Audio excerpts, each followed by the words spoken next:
Good morning, friends. Myself is Manoj Modi from Gwalior Madhya Pradesh. Welcome you once again in my English academy channel. आज की इस video में हम definite article the के rule number 11, rule number 12 और कुछ अन्य रूल को स्टेप बाय स्टेप सीखेंगे. फ्रेंड्स, इससे पहले मैं इंडेफिनेट आर्टिकल ए व एन के भी वीडियो बना चुका हूँ, जिसे आप मेरे चैनल पर जाके सर्च कर सकते हैं. अगर आप मेरे चैनल पर नए हैं तो प्लीज़ मेरे चैनल को सब्सक्राइब कीजिए. अगर मेरा पढ़ाया हुआ कंटेंट यदि आपको पसंद आता है तो कंटेंट को लाइक कीजिए. चलिए हम स्टार्ट करते हैं. Rule number 11. कभी भी किसी भी सेंटेंस में अगर डेट्स दी हो, डेट मतलब तारीख दी हो, तारीख का नाम दिया हो, जैसे 15 अगस्त 26 जनवरी, तो अगर किसी भी सेंटेंस में डेट दी हो और हिस्टोरिकल इवेंट दी हो, हिस्टोरिकल इवेंट का मतलब है ऐतिहासिक घटना. ऐतिहासिक घटना जैसे कि भारत छोड़ो आंदोलन, कुछ इस तरह के सेंटेंस में टर्म्स डेट हिस्टोरिकल इवेंट दी हो तो उनके पहले हम आर्टिकल द का यूज़ करते हैं. जैसे फॉर एग्जांपल मैंने एग्जांपल लिखा हुआ 15 August is a red letter day of India. तो मैंने यहाँ डेट लिखी हुई है, राइट. और जैसा कि मैंने बताया कि डेट से पहले आर्टिकल द का यूज़ किया जाता है, तो हम इस सेंटेंस में द का यूज़ कर देंगे. और इस सेंटेंस का कुछ हिंदी मीनिंग कुछ इस तरह से होगा: 15 अगस्त भारत के लिए एक बहुत ही महत्वपूर्ण दिन है, right. Come to the second example. Revolt of 1857 was a spark for freedom. यहाँ हम देखेंगे, यहाँ एक ऐतिहासिक घटना दी है 1857 की क्रांति.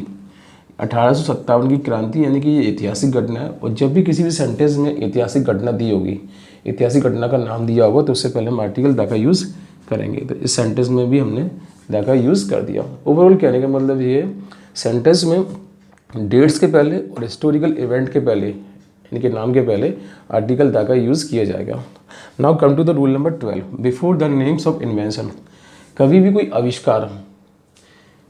कोई आविष्कार जिसका सेंटेंस में नाम दिया हो, उस कंडीशन में हम उस आविष्कार के नाम के पहले आर्टिकल द का यूज़ करेंगे. लेकिन साथ साथ आपको ये याद रखना पड़ेगा, अगर सेंटेंस में उस इंस्ट्रूमेंट का यूज़ यदि संख्या के तौर पे हुआ है, नंबर के तौर पे हुआ है, तब उस कंडीशन में उसके पहले इंडेफिनिट आर्टिकल ए का और एन का यूज़ साउंड के आधार पर किया जाएगा. जैसे कि हम देखें, इस एग्जांपल में लिखा हुआ मार्कोनी इन्वेंटेड रेडियो. यहाँ इन्वेंशन की बात हो रही है, यानी कि यहाँ रेडियो के इन्वेंशन की बात हो रही है, तब इस कंडीशन में हम इस रेडियो के पहले द का यूज़ करेंगे. लेकिन अगर सेंटेंस में इन्वेंशन की बात नहीं हो रही है, जैसे कि सेंटेंस में लिखा हुआ ही परचेज रेडियो, यहाँ संख्या की बात हो रही है, और संख्या की बात हो रही है और ये चूँकि सिंगुलर है इसलिए हमने यहाँ पे ये लगा दिया. Now come to the next example, play radio. अब ना तो यहाँ इन्वेंशन की बात हो रही है और ना यहाँ संख्या की बात हो रही है, तो कोई भी चीज़, कोई भी ऑब्जेक्ट जो हमारे सामने मौजूद होता है, तब उस कंडीशन में उस ऑब्जेक्ट के पहले, चाहे वो सिंगुलर हो, चाहे वो प्लूरल हो, चाहे वो काउंटेबल हो, चाहे वो अनकाउंटेबल हो, यदि कोई भी ऑब्जेक्ट हमारे सामने मौजूद रहता है और उस ऑब्जेक्ट की बात की जा रही होती है, तब उस कंडीशन में हम आर्टिकल द का यूज़ करते हैं. ये रूल नंबर 10 में मैंने आपको बताया है. ये रूल नंबर 11 था. रूल नंबर 10 में मैंने बताया था कि अगर कोई भी ऑब्जेक्ट जो हमारे सामने मौजूद हो, चाहे वो काउंटेबल हो या अनकाउंटेबल हो, सिंगुलर हो या प्लूरल हो, अगर वो हमारे सामने मौजूद है और उस ऑब्जेक्ट की यदि बात की जा रही है, तब उस कंडीशन में द का यूज़ किया जाएगा, जैसे कि एग्जाम्पल नंबर 3 में मैंने किया है, राइट. तो अगर इन्वेंशन की बात होगी इंस्ट्रूमेंट की, तो द आर्टिकल लगेगा. लेकिन यदि संख्या की बात होगी तो ए लगेगा. लेकिन यदि उसकी मौजूदगी की बात होगी, भले ही वहाँ इन्वेंशन की बात नहीं हो रही है, तब उस कंडीशन में आर्टिकल द का यूज़ किया जाएगा. ये था रूल नंबर 12. हम बात करते हैं रूल नंबर 13 की. तो जब भी किसी भी सेंटेंस में जियोग्राफिकल प्लेस का नाम दिया हो, यानी कि कोई भी ऐसी भौगोलिक जगह जिसका कुछ अपने आप में एक मीनिंग रहा हो जियोग्राफिकल वजह की वजह से, तब उस नाम के पहले हम आर्टिकल द का यूज़ करते हैं. यानी कि कोई भी ऐसी जगह जिसका नाम जियोग्राफिकल रीजन के कारण हो, मतलब भौगोलिक कारण के कारण हो, भौगोलिक रीजन के कारण हो, तब उस कंडीशन में उसके पहले हम द का यूज़ करते हैं. जैसे पंजाब जो कि एक स्टेट है, इसका नाम पंजाब इसलिए पड़ा क्योंकि यहाँ से 5 नदियाँ निकलती हैं, और नदियों का संबंध जो होता है वो किससे होता है? जियोग्राफी से होता है. सेकेंड एग्जाम्पल, जैसे अरुणाचल प्रदेश, ठीक है. अरुणाचल प्रदेश का नाम अरुणाचल प्रदेश इसलिए पड़ा क्योंकि वहाँ से सूरज सबसे पहले उदय होता है. Next example, Assam. आसाम का नाम आसाम इसलिए पड़ा क्योंकि वहाँ की ज़मीन जो है सम नहीं है, समांतर नहीं है, सीधी नहीं है, फ्लैट नहीं है, इसलिए उस जगह का नाम आसाम पड़ा। राइट। और ज़मीन का संबंध जो होता है वो किससे होता है? जियोग्राफी से होता है। राइट। तो यदि कोई भी जगह जिसका नाम जियोग्राफिकल रीजन की वजह से हो तो उस नाम के पहले आर्टिकल द का यूज़ किया जाएगा, जैसे कि इस एग्जाम्पल में हमने किया है और लिखा है पंजाब के पहले द लगाया। इसका मतलब है the Punjab where 5 rivers is the part of India. Punjab जहाँ पर 5 नदियाँ हैं या 5 नदियाँ निकलती हैं वो भारत का क्या है? हिस्सा है। राइट। अब next rule number 14, before the names of family. अगर किसी भी सेंटेंस में फैमिली का नाम दिया हो, चाहे वो गांधी फैमिली हो, चाहे वो नेहरू फैमिली हो, चाहे वो कोई और फैमिली हो, तब उस फैमिली के नाम के पहले यानी कि प्रॉपर नाउन के नाम के पहले आर्टिकल द का यूज़ नहीं किया जाता। रेयर केसेस में किया जाता है। उनमें से एक केस ये है कि अगर उस फैमिली के नाम के पहले जैसे लिखा है गांधी, राइट, गांधी जो कि क्या है? प्रॉपर नाउन है। और प्रॉपर नाउन के पहले रेयर केसेस में डेफिनेट आर्टिकल द का यूज़ किया जाता है। उनमें से एक केस ये है कि अगर उस फैमिली का नाम दिया हो तो उस कंडीशन में हम आर्टिकल द का यूज़ उस प्रॉपर नाउन से पहले यानी कि उस फैमिली के नाम के पहले कर सकते हैं। जैसे कि लिखा है Gandhi's family played an important role in freedom. यानी कि इस सेंटेंस में गांधी की फैमिली के बारे में बात हो रही है, इसलिए इस सेंटेंस में उस फैमिली को स्पेसिफिक करने के लिए हमने इसके पहले यहाँ आर्टिकल द का यूज़ कर दिया। Right. Now come to the rule number 15, physical place. कोई भी भौतिक जगह जिसे आप छू सकते हैं, टच कर सकते हैं, उसके नाम के पहले आर्टिकल द का यूज़ किया जाएगा। जैसे कि अगर टॉप लिखा हो, बॉटम लिखा हो, फ्रंट लिखा हो, इन सब के पहले आर्टिकल द का यूज़ किया जाएगा। For example he went up top, वह ऊपर गया। टॉप यानी कि फिजिकल प्लेस है तो यहाँ हमने क्या लगा दिया? द लगा दिया। इसी तरीके से ही वेंट अप हिल, वह पहाड़ी पर गया। पहाड़ी भी कैसी जगह? फिजिकल प्लेस है तो यहाँ भी हमने क्या लगा दिया? द लगा दिया। राइट। तो फिजिकल प्लेस के नाम के पहले आर्टिकल द का यूज़ किया जाता है, जैसे कि हमने एग्जांपल नंबर 1 और 2 में किया है। हम आर्टिकल के कुछ एडवांस रूल पढ़ेंगे, इसे हम रूल नंबर 16 से स्टार्ट करेंगे। चलिए हम बात करते हैं रूल नंबर 16 की। अगर किसी सेंटेंस में कोई भाषा का नाम दिया हो, मतलब लैंग्वेज का नाम दिया हो, तो उसके पहले आर्टिकल ए व एन का यूज़ भी किया जाता है, द का भी यूज़ किया जाता है, और कई बार कोई आर्टिकल नहीं लगता, मतलब 0 आर्टिकल लगता है। राइट। तो अगर किसी भी सेंटेंस में लैंग्वेज लिखी हुई हो, भाषा लिखी हुई हो, तो उसके पहले आर्टिकल नहीं भी लगेगा, द भी लग सकता है और ए व एन भी लग सकता है। जैसे हम टाइप 1, टाइप 2, टाइप 3, टाइप 4 के माध्यम से स्टेप बाय स्टेप समझेंगे। तो सबसे पहले आपको ये याद रखना है, भाषा के नाम के पहले, भाषा के नाम के साथ यदि लैंग्वेज शब्द लिखा हुआ हो, अगर कोई भी लैंग्वेज लिखी हो और उसके साथ लैंग्वेज शब्द भी लिखा हुआ हो, तब उस कंडीशन में उसके पहले आर्टिकल द का यूज़ किया जाएगा। जैसे for example he knows English language, तो इंग्लिश जो कि क्या है? लैंग्वेज है, और इसके साथ लैंग्वेज शब्द भी लिखा हुआ है, मतलब भाषा और भाषा के साथ लैंग्वेज शब्द लिखा हुआ हो, तब इस कंडीशन में हम यहाँ पर कौन सा आर्टिकल लाएंगे? द का यूज़ करेंगे। राइट। तो यदि किसी भी सेंटेंस में यदि लैंग्वेज लिखी है और उस लैंग्वेज के साथ लैंग्वेज शब्द भी जुड़ा हुआ है, राइट, तब उस कंडीशन में हम इंग्लिश उस लैंग्वेज के नाम के पहले द का यूज़ करेंगे। जैसे मैंने कहा मैं उर्दू जानता हूँ, और एक सेंटेंस मैंने कुछ इस तरह से बोला मैं उर्दू भाषा जानता हूँ, तो जो सेकंड वाला सेंटेंस है जैसे मैंने बोला है उर्दू भाषा, उस कंडीशन में उस सेंटेंस में उर्दू भाषा के पहले द का यूज़ किया जाएगा। राइट। तो कोई सी भी भाषा लिखी हो, चाहे वो इंग्लिश हो, चाहे वो फ्रेंच हो, चाहे वो उर्दू हो, चाहे वो हिंदी हो, और उसमें यदि लैंग्वेज शब्द लिखा हुआ है, तब आपको द आर्टिकल का यूज़ करना होगा। Come to the type number 2, भाषा के नाम से वहाँ के निवासियों का बोध हो, मतलब वहाँ के रहने वालों का बोध हो। अगर किसी सेंटेंस में अगर आपको लग रहा है पढ़ने के बाद कि इस सेंटेंस में बात भाषा की नहीं हो रही है, लैंग्वेज की बात नहीं हो रही है, बल्कि व्यक्तियों की बात हो रही है, लोगों की बात हो रही है, किसी समुदाय की बात हो रही है, तब उस कंडीशन में उस भाषा के नाम के पहले हम आर्टिकल द का यूज़ करेंगे। For example English ruled over India, मतलब इंग्लिश ने शासन किया काय पे? इंडिया पर। तो भाषा तो शासन कर नहीं सकती है, यानी कि यहाँ बात हो रही है लोगों की, यानी कि इंग्लिश के पहले अगर हम द लगा दें, राइट, तो इसका जो हिंदी मीनिंग होगा कुछ इस तरह से हो जाएगा, अंग्रेजों ने, राइट, क्लियर।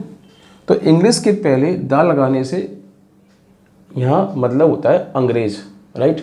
तो यहाँ बात हो रही है अंग्रेजों की, यानी कि निवासियों की। तो इस सेंटेंस का कुछ मीनिंग कुछ इस तरह से हो गया, अंग्रेजों ने भारत पर क्या किया, शासन किया, right. Come to the second example, second example से क्लियर कर लेते हैं। He saw English at the Taj, उसने ताजमहल पर इंग्लिश देखी। क्या ऐसा पॉसिबल है? इंग्लिश की बात नहीं हो रही है यहाँ पे, यहाँ बात हो रही है किसकी, अंग्रेजों की, यानी कि वहाँ के निवासियों की। तब ऐसी कंडीशन में इस इंग्लिश के पहले हम यहाँ द का यूज़ करेंगे। तो जब भी किसी सेंटेंस में भाषा के नाम से वहाँ के लोगों का या वहाँ के निवासियों का बोध हो रहा हो, तब उस कंडीशन में उस भाषा के नाम के पहले हम द लगाएंगे, जैसे कि रूल टाइप नंबर 2 में हमने किया है। Now come to the type number 3, भाषा के नाम से पहले, भाषा के नाम से प्रोफेशन का बोध हो। अगर किसी सेंटेंस में भाषा लिखी हुई है और उस भाषा से प्रोफेशन यानी कि व्यवसाय का बोध हो रहा है, तो उस कंडीशन में हम उसके पहले आर्टिकल ए व एन का यूज साउंड के आधार पर करेंगे। जैसे लिखा हुआ ही इज़ इंग्लिश टीचर, वह एक इंग्लिश टीचर है, राइट, यानी कि उसका जो व्यवसाय है वो क्या है, टीचिंग है, यानी कि यहाँ प्रोफेशन का बोध हो रहा है। इंग्लिश के बाद टीचर लिखा हुआ, तब इस कंडीशन में इंग्लिश के साउंड के आधार पर हमने यहाँ आर्टिकल ए का एन का यूज़ कर दिया। Now come to the second example, he is Hindi teacher. इस सेंटेंस में भी हम प्रोफेशन की बात कर रहे हैं, इसलिए हमने इस हिंदी के पहले ए लगा दिया, राइट, साउंड के आधार पर। Now come to the type number 4, अगर किसी सेंटेंस में केवल लैंग्वेज लिखी हुई है, मतलब केवल भाषा लिखी हुई है और भाषा के साथ लैंग्वेज शब्द भी नहीं लिखा, वहाँ के निवासियों का बोध भी नहीं हो रहा है और साथ साथ प्रोफेशन का बोध भी नहीं हो रहा है, केवल भाषा लिखी हुई है, और उस कंडीशन में तब हम वहाँ पर कोई भी आर्टिकल नहीं लगाएंगे, राइट। तो जैसे लिखा हुआ है ही नोज इंग्लिश। अब इस सेंटेंस में हम देखेंगे इस इंग्लिश के बाद ना तो लैंग्वेज दिखा, ना इस इंग्लिश के से प्रोफेशन का बोध हो रहा और ना यहाँ इंग्लिश से निवासियों का बोध हो रहा है, राइट। तो ऐसी कंडीशन में हम इस इंग्लिश से पहले कोई भी आर्टिकल नहीं लगाएंगे। इसी तरीके से जैसे मैं एक एग्जांपल और लिखूं, ही नोज और लिखा है हिंदी, तो कोई आर्टिकल नहीं आएगा, राइट। तो ये था रूल नंबर 16। अब हम बात करते हैं रूल नंबर 17 की। हम बात करते हैं रूल नंबर 17 की। तो कभी कभी सेंटेंस में जैसे ये नाउन, जैसे school, temple, church, hospital, college लिखा हो, कभी कभी किसी सेंटेंस में यदि school, temple, church, hospital, college लिखा हो, तो इनके पहले आर्टिकल द का यूज़ किया भी जाता है और नहीं भी किया जाता, राइट। तो ये वो नाउन है जिनके पहले आर्टिकल द आता भी है और नहीं भी आता, यानी कि इनके पहले या तो कोई आर्टिकल आएगा ही नहीं, और आएगा तो फिर कौन सा आएगा, द आएगा। ये डिपेंड करता है कुछ बातों पर, तो हम उनको समझ लेते हैं टाइप 1 से। अगर जितने भी शब्द मैंने लिखे हैं, जैसे स्कूल लिखा है, टेम्पल लिखा है, चर्च लिखा है, हॉस्पिटल लिखा है, कॉलेज लिखा है, अगर इन नाउन का यूज़ किसी और काम के लिए हो, मतलब जैसे स्कूल में आप पढ़ने नहीं जा रहे, पढ़ाने नहीं जा रहे, किसी और काम के लिए जा रहे हैं, तब उस कंडीशन में स्कूल के पहले आर्टिकल द का यूज़ किया जाएगा। उसी तरीके से मंदिर में जैसे आप पूजा करने नहीं जा रहे, पूजा करवाने नहीं जा रहे, कुछ और काम के लिए जा रहे हैं, तब उस टेम्पल से पहले आर्टिकल द का यूज़ किया जाएगा। हॉस्पिटल में पेशेंट को देखने नहीं जा रहे, इलाज करवाने नहीं जा रहे, किसी और काम से जा रहे हैं, तो उस कंडीशन में हॉस्पिटल के पहले द का यूज़ किया जाएगा। Overall I mean to say that यदि ये वर्ड, यदि ये नाउन, यदि इन नाउन का यूज़ किसी और काम के लिए हो, किसी और वर्क के लिए हो, तब इनके पहले आर्टिकल द का यूज़ किया जाएगा। लेकिन इन केस यदि इनका यूज़ उसी काम के लिए हो जिस काम के लिए जाने जाते हैं, तब इनके पहले आर्टिकल का यूज़ नहीं होगा। जैसे मैंने कहा मैं स्कूल पढ़ाने गया तो कोई आर्टिकल नहीं लगेगा, मैं पूजा करने के लिए मंदिर गया तो कोई आर्टिकल नहीं लगेगा। और खाली मैंने अगर इतना भी बोला सेंटेंस में कि मैं स्कूल गया तो अभी कोई आर्टिकल नहीं लगेगा, तो दैट मीन्स यहाँ ये अंडरस्टूड है कि मैं यदि स्कूल गया हूँ तो मैं पढ़ने या पढ़ाने गया हूँगा, राइट। तो चलिए एग्जाम्पल से समझ लेते हैं। Raju goes to temple to see Reena. अब राजू जो मंदिर गया है या जाता है तो काहे के लिए जाता है, रीना से मिलने जाता है साहब। मतलब मंदिर में पूजा करने नहीं जा रहा वो, ना पूजा करने जा रहा ना पूजा करवाने जा रहा, बस रीना से मिलने जा रहा है। यानी कि इस मंदिर का यूज़ पूजा के लिए ना होकर रीना से मिलने के लिए किया गया है, तब इस कंडीशन में यहाँ द का यूज़ किया जाएगा, right. Come to the second example, Amit goes to hospital to cook food. अब अमित जो हॉस्पिटल जाता है वो काहे के लिए जाता है खाना पकाने के लिए जाता है, बनाने के लिए जाता है। यानी कि हॉस्पिटल में पेशेंट को देखने नहीं जाता, ट्रीटमेंट करवाने के लिए नहीं जाता, खाना बनाने के लिए जाता है। यानी कि इस सेंटेंस में हॉस्पिटल का यूज़ किसी दूसरे पर्पज़ के लिए हुआ है, किसी दूसरे काम के लिए हुआ है, तो यहाँ पे भी द आर्टिकल का यूज़ किया जाएगा। Come to the third example, he went to school to repair fans. वह स्कूल गया, काय के लिए गया? पंखे सुधारने गया, यानी कि पढ़ने नहीं गया ना पढ़ाने गया। तो दैट मीन्स यहाँ भी हम आर्टिकल द का यूज़ करेंगे। लेकिन टाइप नंबर 2 में आपको याद रखना है, अगर सेंटेंस में खाली टेम्पल स्कूल लिखा हुआ है, आगे ये मेंशन नहीं किया गया, आगे ये बताया नहीं गया है किस काम से गया है, तो दैट मीन्स उस कंडीशन में उनके पहले कोई आर्टिकल नहीं आएगा। क्योंकि तब इस सेंस में इसका मतलब ये होगा कि अगर वो टेम्पल गया है, जैसे Ravi goes to temple, Ravi मंदिर जाता है, अगर तब इस सेंस में इसका मतलब ये होगा कि वो मंदिर या तो पूजा करने गया या पूजा करवाने जाता है। Come to the second example, he went to school to teach. अब इस सेंटेंस में हमने स्कूल के बाद ये मेंशन भी किया हुआ कि वो पढ़ाने गया, यानी कि स्कूल का काम के लिए होता है पढ़ना या पढ़ाना, यानी कि इस स्कूल वर्ड का यूज़ उसी सेंस में हुआ है जिस सेंस के लिए जाना जाता है। तब इस कंडीशन में भी यहाँ भी कोई आर्टिकल नहीं लगेगा, राइट। इसी तरीके से ही वेंट टू स्कूल, इसमें भी कोई आर्टिकल नहीं लगा। तो ओवरऑल कहने का मतलब ये school, college, temple, church, hospital, ये सब ऐसे नाउन है, यदि इनका यूज़ किसी और काम के लिए हो, किसी अनसेंस में हो, तब इनके पहले आर्टिकल दा का यूज़ किया जाएगा। लेकिन इनका यूज़ यदि उसी काम के लिए हो जिस काम के लिए जाने जाते हैं, तब फिर कोई आर्टिकल नहीं लगेगा। ये था रूल नंबर 17। अब हम बात करते हैं रूल नंबर 18 की। रूल नंबर 18, अगर सेंटेंस में कोई सिंगुलर नाउन पहली बार आए, वो काउंटेबल हो, तो उस कंडीशन में उनके पहले साउंड के आधार पर ए व एन लगेगा।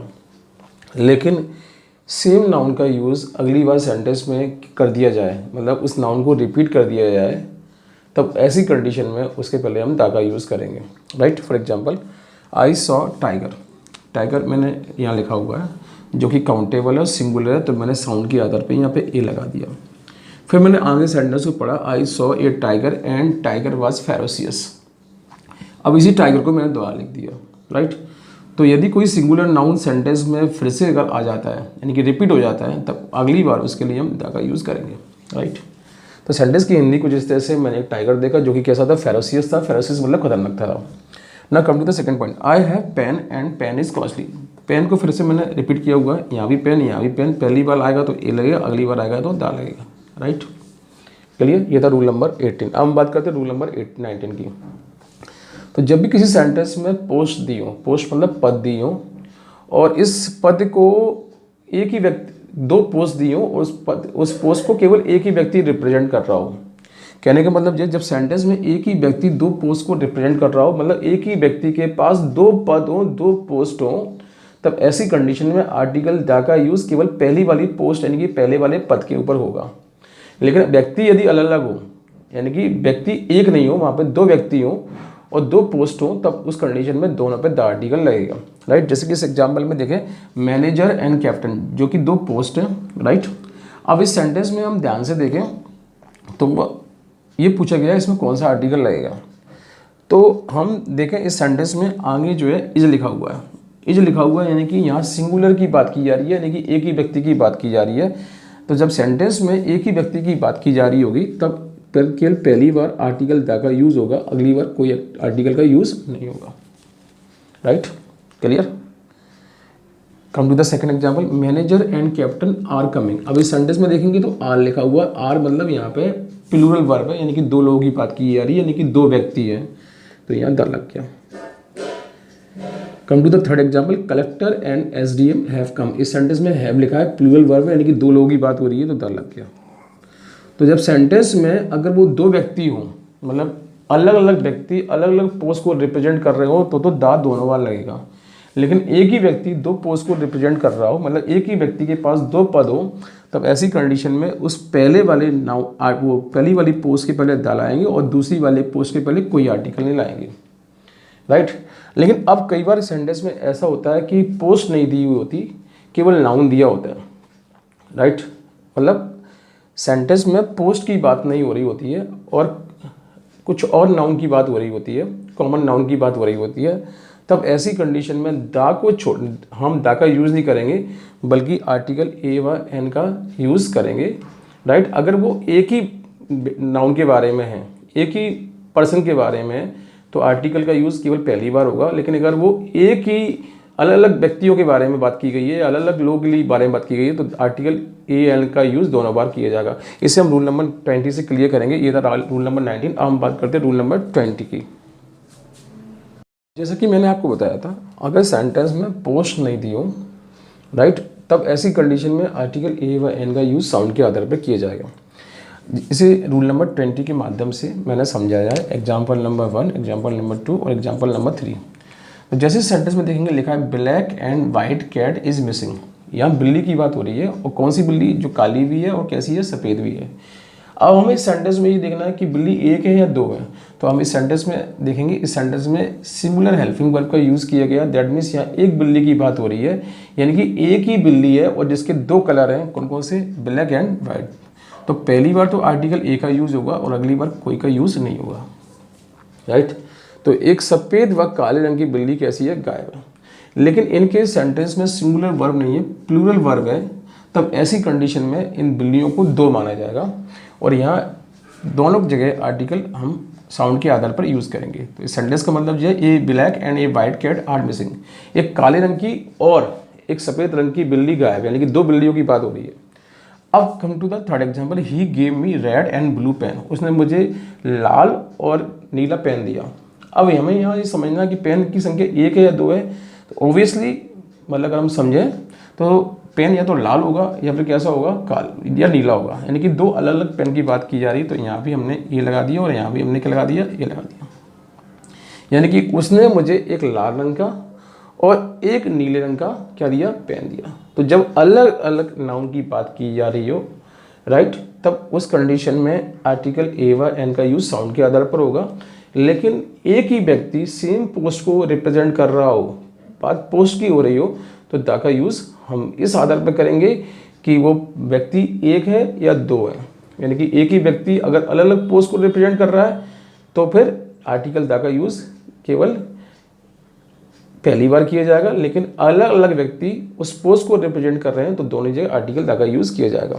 लेकिन अगर वो पोस्ट नहीं हो, कुछ पोस्ट नहीं हो, तो फिर आर्टिकल ए व एन का यूज़ साउंड के आधार पर करेंगे, जैसे कि रूल नंबर 20 में हमने एग्जाम्पल के माध्यम से आपको समझाया। ये थे रूल नंबर 11 से लेकर 20 तक। इसके आगे और भी हम एडवांस रूल इसके नेक्स्ट पार्ट में हम पढ़ेंगे, जो कि पार्ट नंबर 9 के माध्यम से आपको देखने को मिलेगा। इस पार्ट में आप 21 से लेकर 30 तक के रूल को स्टेप बाय स्टेप समझेंगे, जो कि एडवांस रूल होंगे, कंपटीशन में पूछे जाते हैं।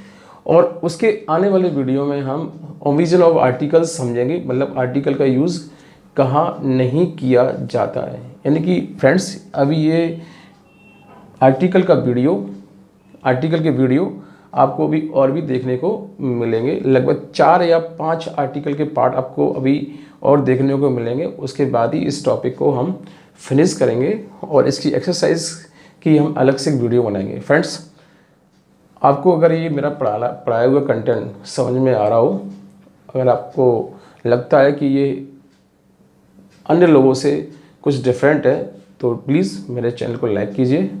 और यदि आप मेरे चैनल पर नए हैं तो मेरे चैनल को सब्सक्राइब कीजिए, ताकि आने वाले जितने भी नए वीडियो हैं उनका नोटिफिकेशन आपको इमीडिएटली मिल सके। थैंक्स।